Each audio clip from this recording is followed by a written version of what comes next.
Everyone, जय हिंद। How are you all? कैसे हैं आप सभी? I hope you are all good. आप सभी अच्छे होंगे and welcome again this YouTube platform. आप सभी का स्वागत है इस यूट्यूब चैनल पर। और इसी सीरीज़ में आज हम बात करेंगे डॉक्टर भीमराव अंबेडकर।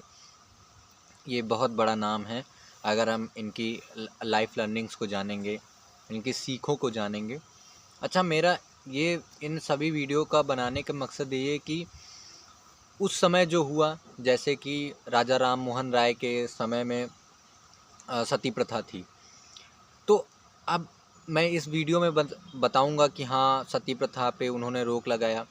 तो लोग कहेंगे कि अरे, सती प्रथा तो उस समय थी, इससे हमें क्या सीख मिलेगी? अब तो सती प्रथा है नहीं। लेकिन इससे सीख ऐसे मिलती है कि सती प्रथा को रोकने का जो करेज है, वो उस समय उन्होंने फर्स्ट स्टेप लिया। तो वो लर्निंग्स हमें इस समय, इस टाइम पर, इस सिचुएशन में हमें उतारनी है। तो उस तरीके से मैं बताता हूँ कि ऐसा नहीं है कि उनकी पुरानी विचारधारा, वो उनकी जो कंडीशन है वो अलग थी, लेकिन जो लर्निंग्स हैं वो आज भी हमारे लिए काम देती है। सिचुएशन अलग हो गई है, लेकिन उनकी लर्निंग से हम इन प्रॉब्लम्स को सॉल्व कर सकते हैं। तो मेरा मोटिव यही रहता है। तो आज हम बात करेंगे डॉक्टर भीमराव अंबेडकर की, उनकी लाइफ लर्निंग्स की, उनके कुछ लाइफ के एग्जाम्पल से। तो अगर पहली बात करें तो पहला है perseverance in the face of adversity. मतलब कि एक जिद होनी चाहिए जब आपके सामने कोई विपत्ति आए, है ना। जिद, perseverance. Ambedkar faced immense discrimination and adversity throughout his life. इन्होंने कई सारी लाइफ की जो डिस्क्रिमिनेशन है, भेदभाव है, वो सहन किया है और इसका मुंह तोड़ जवाब दिया है अंबेडकर ने। अगर इसकी हम एग्ज़ाम्पल की बात करें इनकी लाइफ से, तो एग्ज़ाम्पल ऐसे है कि Ambedkar was a denied admission to school in Satara because of his cast.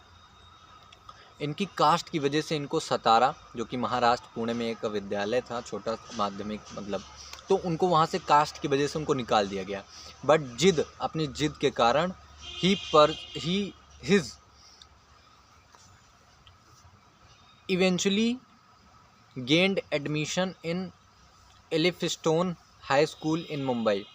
एलिफस्टोन नाम का एक विद्यालय था, उन्होंने वहाँ पे जाकर अपनी जो शिक्षा है उसे आगे बढ़ाया। उनके अंदर जिद थी कि मुझे कास्ट की वजह से इस स्कूल से निकाला गया है, तो मैं दूसरे स्कूल में जाके एडमिशन लूँगा और वहाँ पे पढ़ाई करूँगा।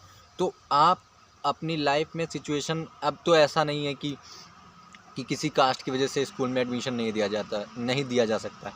बट इनकी लाइफ लर्निंग क्या है? Perseverance in the face of adversity. मतलब विपत्ति के समय जो जिद होनी चाहिए वो और हाई होनी चाहिए। तो आप सिचुएशन अब बदल गई हैं, अब स्कूल में सभी को एडमिशन मिल जाता है। बट इनकी लाइफ से हम क्या सीख सकते हैं कि उन्होंने perseverance in the face of adversity, मतलब कोई भी विपत्ति आती है तो उसे जिद है कि हाँ, मैं उसका सामना करूँगा। तो आप ये सीख सकते हैं। तो मेरा माइंडसेट ऐसा है। एंड सेकेंड लर्निंग ये है कि इम्पॉर्टेंस ऑफ एजुकेशन। ये कहते थे कि एजुकेशन इज़ एम्पावरमेंट। बहुत सारी वीडियो में मैंने बात किया है कि वुमेन एम्पावरमेंट करना चाहिए, कई सारी चीज़ें एम्पावरमेंट करनी चाहिए।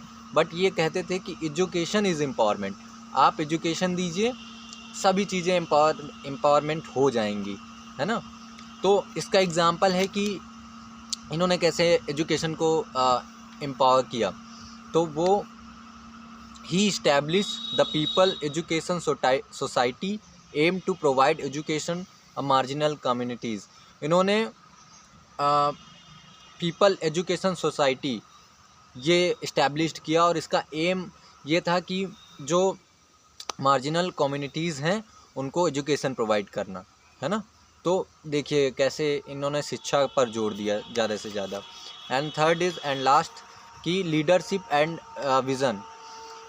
As Ambedkar was a natural leader to inspire others to work towards common goal. ये एक नेचुरल लीडर थे जो दूसरों को इंस्पायर करते थे सेम गोल के लिए। और इसका एग्जांपल है, Ambedkar was a chairman of the drafting committee of the Indian constitution. उनको चेयरमैन बनाया गया था इंडियन कॉन्स्टिट्यूशन का एक खाका तैयार करने के लिए। खाका मतलब कि जो एक ड्राफ्ट होता है, जो कच्चा है ना, उसे बोल सकते हैं कच्चा माल तैयार करना है ऐसे कि उसकी प्रारूप क्या है, क्या होगा। तो उनके चेयरमैन थे। तो इससे हम जान सकते हैं कि कैसे उन्होंने कॉन्स्टिट्यूशन बहुत बड़ा है अपने इंडिया का, तो उसे बनाने में इनका सबसे बड़ा योगदान था। तो आपने जाना कि हाँ कि परसिवरेंस होना चाहिए। अगर इनसे हम कुछ सीखना चाहें तो अपनी लाइफ में परसिवरेंस होना चाहिए towards the goal, and adversity, उसके विपक्ष में जिद होनी चाहिए। And second is education is the key, education empowerment, education is empowerment, ये आप सीख सकते हैं। एंड थर्ड इज़ लीडर बनिए अपनी लाइफ में, विज़न क्रिएट कीजिए और दूसरों को इंस्पायर कीजिए। तो आई होप कि आपने बहुत कुछ जाना होगा भीमराव अम्बेडकर के बारे में। तो मिलते हैं किसी नए इंडिया पर्सनालिटी के साथ। थैंक यू एवरीवन, जय हिंद।